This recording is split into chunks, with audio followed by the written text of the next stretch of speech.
welcome to the History of Philosophy in China by Karyn Lai and Peter Adamson, brought to you with the support of the Philosophy Department at King's College London and the LMU in Munich, online at historyofphilosophy.net.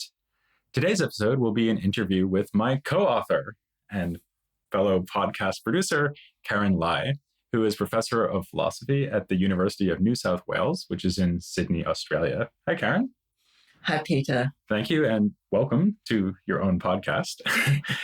We're going to talk now about who you are, so the listener knows, and also how we've decided to approach the whole topic of philosophy in ancient China. First, can you introduce yourself to the listeners, tell them who you are and a little bit about yourself? My research specialism is Chinese philosophy of the Warring States period. And by Warring States, I refer roughly to the time frame between 475 to 221 BCE. In my view, the historians have aptly named this period as it was indeed an unsettling time in China. It is partly because of the unrest, I believe. Some would believe that the unrest contributed in a major way to the formation of these texts, including Kongzi's Analects, the Mozi, the Zhuangzi, the Hanfeizi, and many more well-known and lesser-known texts were products of this time. While many of them were edited later, their composition began during this period. It is this suite of texts that we will be looking at across this series on Chinese philosophy. In my research, the way I approach the texts include looking at their views, trying to understand their assumptions as well, and also attempting to grasp their bigger picture. For instance, to ask what questions might have preoccupied these early Chinese thinkers. How did they seek to articulate their views? How did they argue with each other? These texts were composed so long ago, many of them are fragments, and even the ones that we have collated as books are loosely organized. They might have chapters, but often the chapters are not even thematically organized. And not all ideas were clearly expressed or said in the way we expect them to have been said. So this makes reading them a lot of fun and really exciting. I'm most absorbed when I'm working through the way early Chinese thinkers reasoned in articulating their views. They used a range of reasoning strategies, including metaphors, analogies, anecdotes, wonderful stories and parables, some of them fantastical. They argued with each other. They subtly changed word meanings. And we, again, will look at all of these across this podcast series. I feel very fortunate in my undergraduate training at the National University of Singapore to have been exposed to both analytic and non-Western traditions in philosophy. And this allows me to utilize some of the tools in seeking clarity, in explanation, in understanding fallacies, and bringing these to help us better understand what goes on in these early Chinese texts. I enjoy bringing the ideas from the early texts to light, showing how they make sense, and often not in the ways we might expect them to do so. In the course of my work, I also challenge what we expect philosophical argumentation and philosophy more broadly to be. And maybe it's worth emphasizing that you've worked on both Confucianism and Taoism. So probably the two major traditions, although not the only traditions that we're going to be covering in this series, are both things you've published on. So listeners, you're in good hands. Okay, so now let's talk a little bit more about the approach that we're going to be taking in the series to come. And we've already touched on this a bit in the episodes we've already had, but I think it's worth dwelling on, first of all, the chronology. So obviously we're starting a long time ago. So some of the texts that we're working on go to the time of Plato and Aristotle, and even before that. We're talking about, in a sense, ancient or classical, you could say. But of course, philosophy in China continues right up to the present day. And we're not going to be tackling all of that in just this one series, although we might come back and do more of it later in a future series. Can you say something about the chronology in terms of both what we will be covering, where we're going to be stopping, and why we're stopping there? We'll be looking at the text whose composition began around the Warring States period, and that's the period from 475 to 221 BCE. However, having said that, the composition of these texts begin at this period, but of course, the conversations and the debates about them continued much later into the Han period and beyond. So while we have these texts from these very, very early period up until about 221 BCE, during the Qin period, which was the Dark Ages in China, that ran from 221 to 206 BE, not much philosophy happened. However, during the Han period, which picked up again from 206 BCE to 220 CE, philosophy began to flourish again. The early period then of Chinese philosophy would move us right through to the Han period, where we have this flourish of early texts from the Warring States period and the continuity with which they were picked up once the empire had settled during the Han period, and teams of officials were gathered to write on, to reflect on these early texts, and to explicate their insights for the rulers. It's also during this Han period that Buddhism was first introduced into China, and Buddhist ideas were translated into Chinese ideas, or they found alignments with various available ideas in Chinese philosophy at that point in time.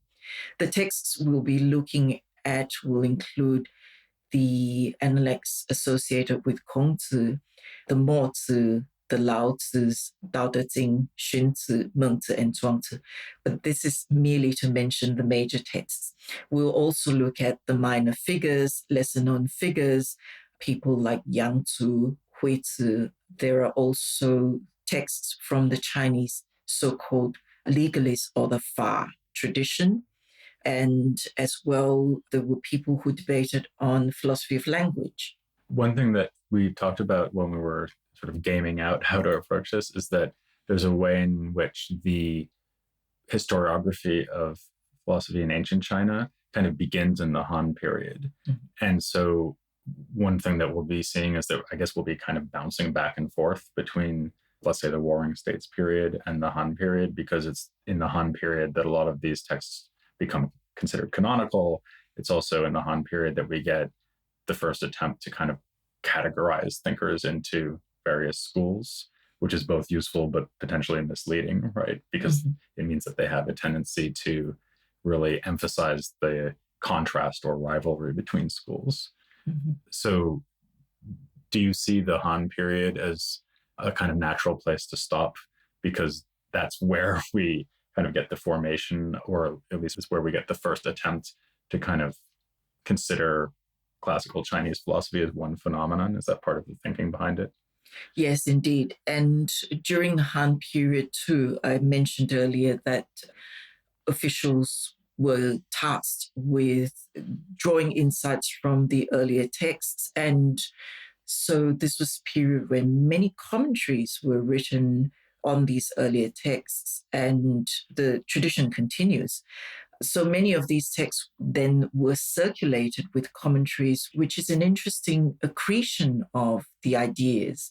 So we have long, long traditions of debates on Confucian ideas. So starting from the Analects, we can understand the ideas, but it's nice to get the sense of continuity, to understand what people did with the texts, how they thought about it.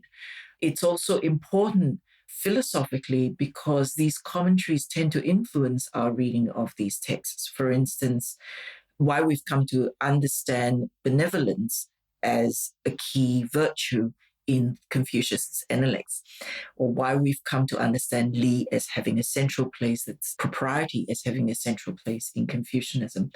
All these readings have resulted from commentaries that give prominence to one or other of the concepts in the Analects.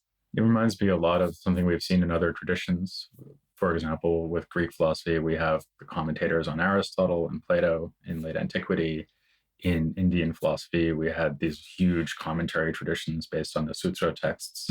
Also, even in philosophy in the Islamic world, we saw that there were commentaries written on Ibn Sina and other thinkers. So this seems to be a very common pattern for philosophy, is that it emerges in the form of these formative texts that we considered classics for some reason. And then later philosophers comment on them, and the commentary becomes a way or a vehicle for independent original thought. And I think we're going to see yet again that one ignores the commentators as philosophers at one's peril, because they're often very original in what they're doing. Indeed, yes. Maybe one other thing that's worth flagging here is that by going up to the Han period, first of all, we're kind of connecting this story to what we've already seen in the India series, because of course there we talked about Buddhism, but also we're actually not going that far chronologically in absolute terms, because we're really only going up to roughly what would be the end of, let's say, the Hellenistic period in Europe, right? So we're not even getting into like the period of Neoplatonism, which would be like 3rd to 6th century CE, never mind the equivalent of like medieval philosophy, early modern philosophy. So there would be a lot more Chinese philosophy to come. And really all we can say now is that hopefully eventually there will be another series about that. Yes. Right? Yes. Okay. So we are in fact going to be dividing this up in terms of what we could, like in scare quotes, call schools, right? So we're going to talk about Confucianism, so the whole line of thought coming from Kongzi. And we're going to talk about Taoism. We're going to talk about the legalist school, and so we're going to talk about Moism. So maybe you could just say something about that. Like, what are the maybe costs and benefits of doing it that way, and what would have been alternative ways of organizing the material? The traditional way of organizing the material is according to the traditions.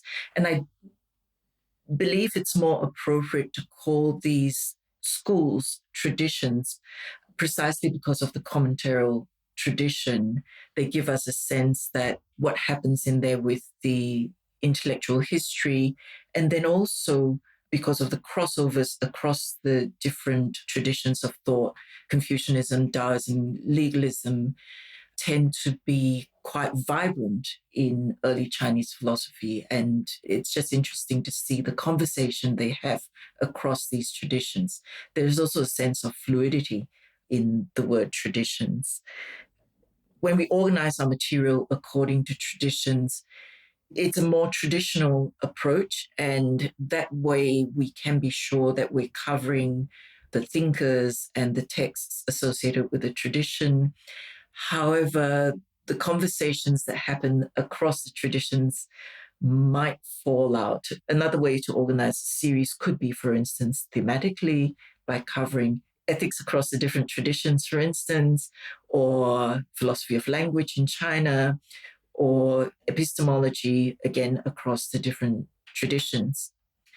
It could be potentially confusing, though, because you'd have to assume that readers have the knowledge already of the different traditions before you put them up there, and to say, well, how does ethics look? So it could be a bit more unwieldy. So even if we resist what you might already get in the Han period, which is this tendency to consider these groupings as kind of rigid. So there's like a Confucian way of seeing it and a Taoist way of seeing it. And so there's just going to be the one Confucius way of looking at a topic like benevolence, and then there will be a Taoist way of looking at benevolence. So even if that's probably an overstatement, it's still useful to work within Confucianism as a body of thought, as a tradition of thought, and think about benevolence within that tradition, and then tackle Taoism separately.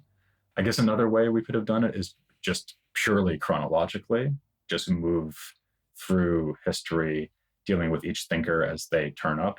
But I suppose one problem with that would be we often don't know exactly when they were alive and writing, right?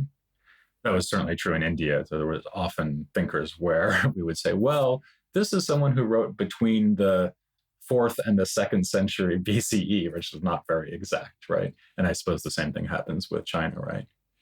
Exactly.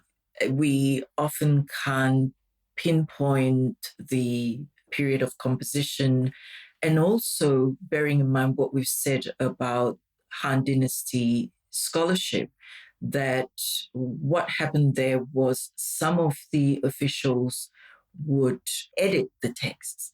And of course, we don't have evidence of what's been edited away.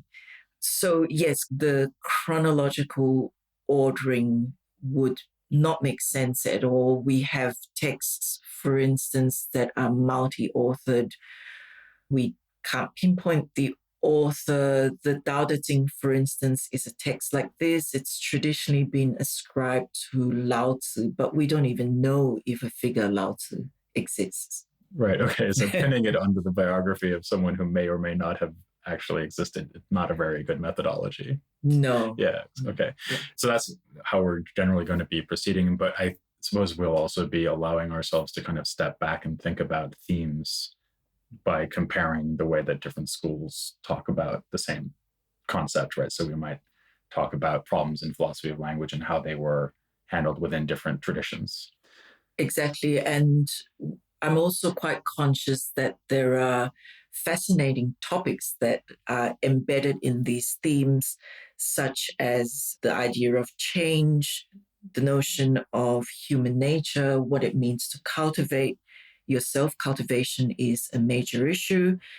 Metaphors such as water, metaphors such as mirror, the sage is like the mirror. We have gender, questions of virtue ethics, and so on. There are many topics that we will bring in within the episodes focusing on the different traditions. It's actually really interesting, that list you just gave us of topics, because normally when people think about, okay, well, what might you cover philosophically? They might think about knowledge, virtue, right? Or metaphysics, right? Or free will, right? And some of what you just said falls into that category, right? Like change. Okay, Aristotle talks about change, right? It's a big topic in his physics. But water, I mean, okay, there's Thales who thought everything was made of water, but the idea of using water as a metaphor for philosophy, it's fascinating that that could be an overarching theme that runs across different philosophical approaches. I guess one idea would be that the Tao is often compared to water, right? Because it sort of follows its own way naturally. Is that the idea?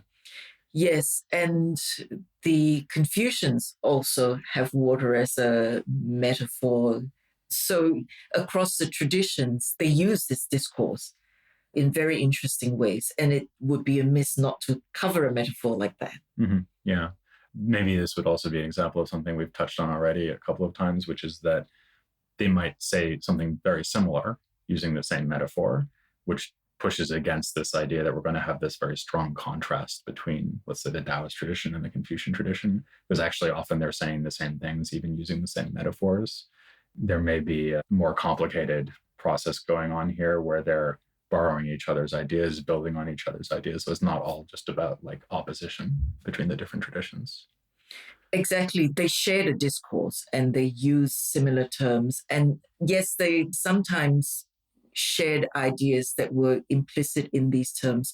But it's also fascinating to see how sometimes when they criticize another thinker, what happens is they use that term and they modify it ever so subtly. And you really have to know the tradition and the textual history of it to appreciate even what's going on. Exactly. Yes. That might be an example of the next thing I was going to ask you, which is about the specific challenges of dealing with Chinese text. So you mentioned that actually in your own work, you started off basically trying to read this stuff as if it were an analytic philosophy and being frustrated when it failed to be written like analytic philosophy. Right? Yes.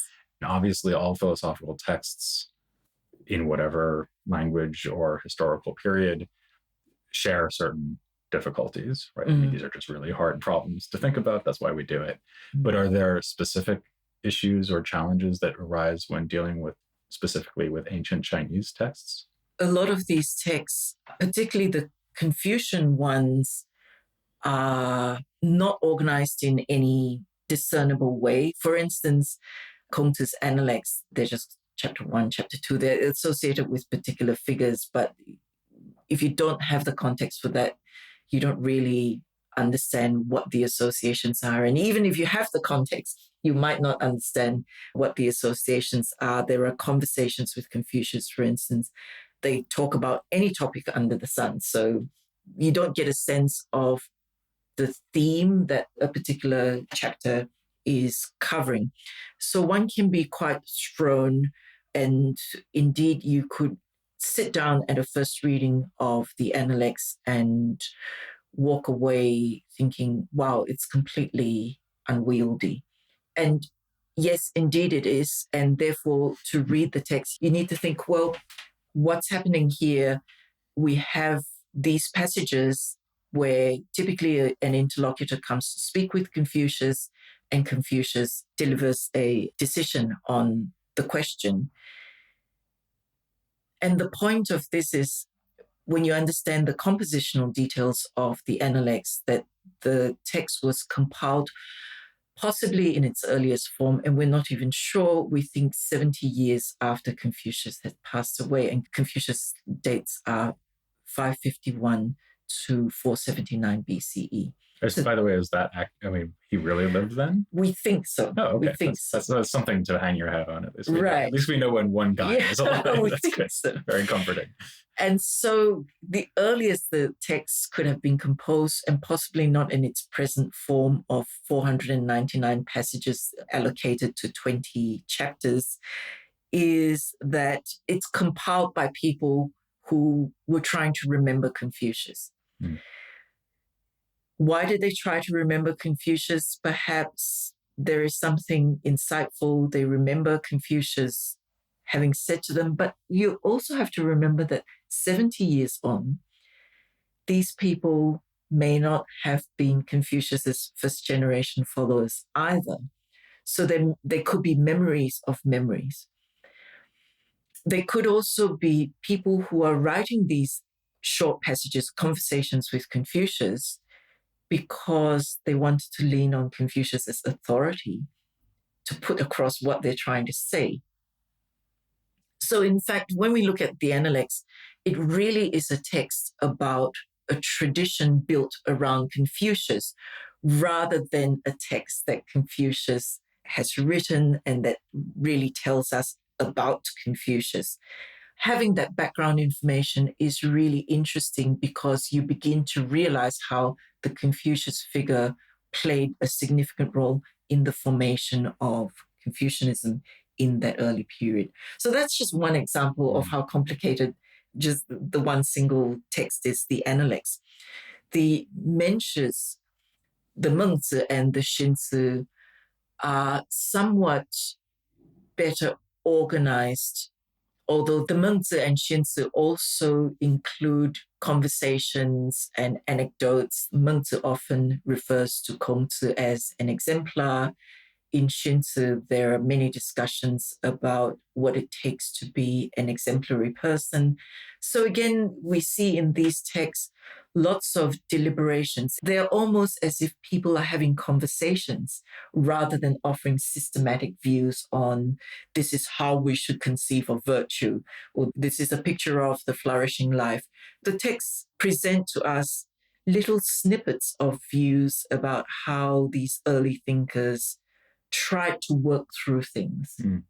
Yeah, it's almost like we need to familiarize ourselves with another rather unusual, from the European point of view, notion of what authorship is, because the author of the Analects, Kongzi, or Confucius, we've sort of been calling him both, he's obviously a teacher whose ideas are presented in the Analects, but he's also an exemplar, and the text is talking about him as an exemplar. Maybe another example, just to take an example from the Taoist side, would be the Zhuangzi, because this is a text where part of it, the so-called inner chapters, are, I guess, more or less reliably ascribed to Zhuangzi. And then there's some outer chapters that are definitely not, or let's say further away from him as an author. Is that right? That raises even more fascinating questions, because whereas the early Confucian texts talk about exemplars, they refer to, for instance, sage kings in the past who have done this and that. So you can see evidence of their thinking through things by drawing out examples from the past. The Zhuangzi is interesting. It doesn't really have too many anecdotes. It has stories and parables. That is extremely fascinating. The Zhuangzi text is, as we have it, a 33-chapter text. We know that at one point it was a 52-chapter text. An influential thinker, Guo Xiang, in the 4th century CE, edited the text and edited it in a major way, and he classified the text into different groupings, such as the inner chapters, the outer chapters, the miscellaneous chapters. And it's very difficult to tell what Guo Xiang did with the remaining 19 chapters. They may have been absorbed into the 33 chapters in the extant text. We don't know. We just absolutely have no idea. Okay. And the concept of the inner chapters is created by Guo Xiang as well. I see. So maybe another challenge we need to bear in mind, just stepping back from these particular examples, is that pretty much everything we're going to be discussing is somehow created by some later editing process, which may have identified certain things as more authoritative and others as less authoritative, may have added material, may have suppressed material. And so we're always going to be thinking about the composition of texts, even as we're thinking about what is said in the text. Right? Yes, exactly. And the composition of the text then have close connections with the way we read the texts. Of course, how do we read a set of texts such as the early Confucian texts that present to us lots of anecdotes and ways of working through things, whereas the Zhuangzi presents parables to us, and how do we as readers respond to the text? So there are different ways. There isn't just one way to read the early Chinese texts. That point that sometimes the philosophy is presented in the form of an anecdote or a parable. So something that I've found starting to read some of this stuff, something that I've found is that often you read, let's say, a parable from the Zhuangzi, and you think, well, that was really cool, but I have no clue what it might mean. And I could start speculating, right? So I start just using my imagination as a philosopher and start freely associating, as it were. And that doesn't really seem like what we're after, right? That seems kind of interpretation that lacks historical embeddedness or methodology. So is there anything you can say generally about how you think one should handle material like that? Is it just a matter of having read a lot of it and trying to see interconnections between parables, or how does one deal with material like that, in your opinion?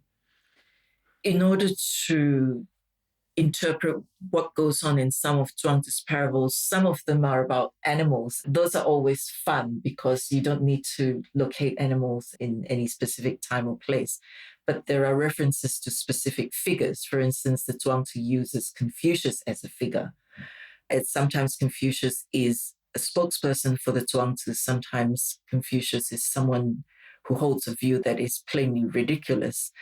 And how you read a particular story turns on the role Confucius might have, for instance, in that story. So one really needs to understand some of the views across the different traditions to understand what's going on in the Zhuangzi and to see some of these stories as possibly dialogues with what was happening then during the Zhuangzi's time. So some of the famous skill stories, for instance, where Confucius is a figure and he talks to the masters in the skill stories.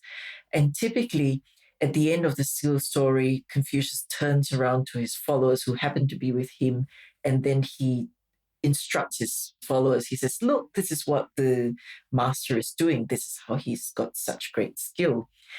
And I used to read this in terms of Confucius as a spokesperson for the Zhuangzi. So here is Confucius distilling the insights of the Zhuangzi for his followers.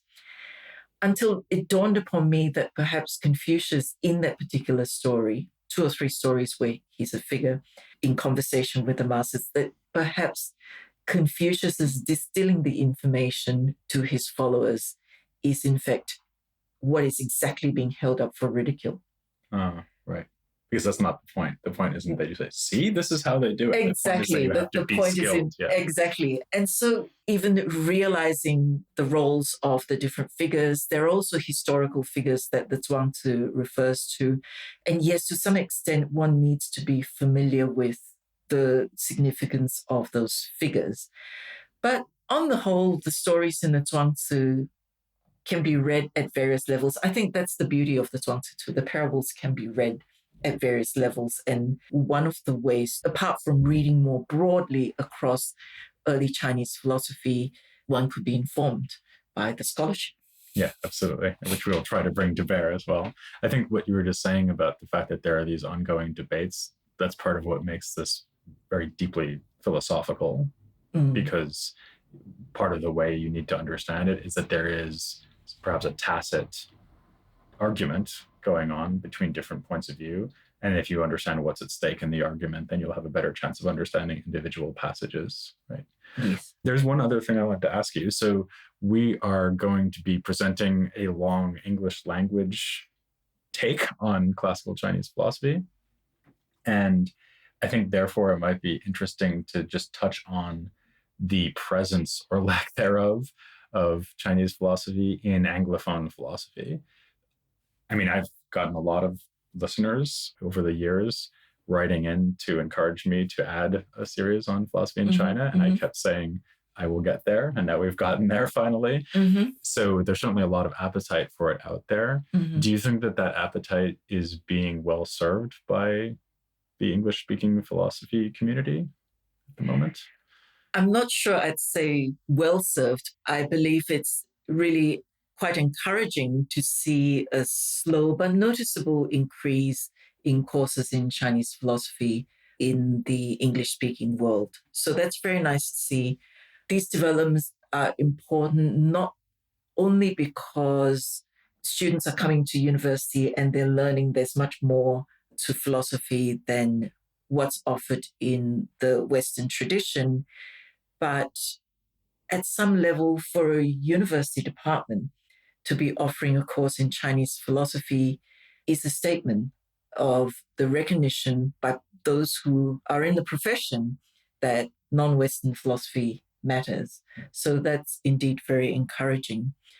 In research terms, it's also wonderful to see not merely, and these are significant, I don't use merely lightly, that there are journals that focus specifically on Chinese philosophy and comparative Chinese and Western philosophy, but there are also generalist journals, significant, well-respected generalist journals that emphasize non-Western philosophy. And we're seeing more and more articles on Chinese philosophy being published in these journals. So in Chinese philosophy, we have the more established ones, Journal of Chinese Philosophy, Philosophy East and West, Asian Philosophy. We also have Dao, a scholarly journal of Chinese and comparative philosophy. We also have important resources such as the Stanford and Routledge encyclopedias of philosophy. And it's very important that they're putting out there the information that non-Western traditions matter philosophically. The generalist journals include the Australasian Journal of Philosophy, the British Journal of the History of Philosophy, amongst others. I think that actually parallels to some extent what's happened in my own field, or one of my fields, which is philosophy in the Islamic world, where there used to be fora where you could publish on that, but you wouldn't see that many papers on Islamic philosophy in, mainstream history of philosophy journals. But that's become more and more the case. There's still a difference, though, I think, because philosophy in the Islamic world has always had a more intimate connection to European philosophy than Chinese or Indian philosophy does, right? Because, for example, Avicenna, as he was called in Latin, influenced people like Aquinas and Scotus, right? So there was always a way in which it was almost impossible to exclude philosophy in the Islamic world from discussions of the history of European philosophy. And that's really just not true for Chinese philosophy. So all the more encouraging to see how there are more and more classes being taught on Chinese philosophy, even if an entire class isn't devoted to Chinese philosophy. Maybe one text is included in a course or... Exactly. Also, in terms of research, it's particularly encouraging when people who haven't traditionally worked on Chinese philosophy decide to have an angle here or have an angle there. They incorporate perhaps a quotation or a passage from Chinese philosophy. There are some people who are purists who say, oh, they're not trained in the Chinese philosophical tradition, they shouldn't be talking about these texts. But I tend to have a more inclusive view. I think that if a particular scholar believes that a particular insight in a Chinese philosophical text is insightful and they can draw on its relevance to a particular debate, and if they do that with integrity, be happy to see that paper published. Yeah, absolutely. And of course, non-experts can always turn to experts for guidance and collaboration, which is exactly what I've done by getting you to join me by doing this podcast series. So I hope that everyone will enjoy it. Thank you, Karyn, so much for doing all of this and for coming on this episode. Thank you, Peter. And please join us next time as we continue on with our investigation of the history of philosophy in China.